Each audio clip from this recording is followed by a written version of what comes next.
Hello, in this video I'm gonna show you how we can hide lock screen notifications on Motorola Edge 50 Ultra. The first thing that we need to do is open the settings.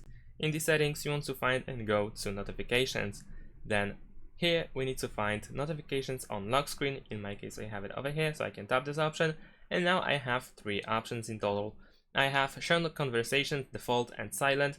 So by doing so I will see every notification that the lock screen can receive. However, I can also hide silent conversations and notifications over here, and then I also have the option to not show any notifications at all. So by selecting this last option, I will not receive any notifications. If I decide to choose to have some notifications at least, then I can also enable and disable sensitive notifications.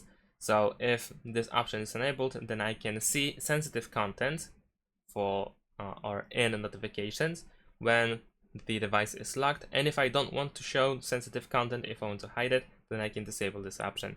And that's it. Thanks for watching, leave a like and subscribe to my channel, and see you in my next videos. Bye.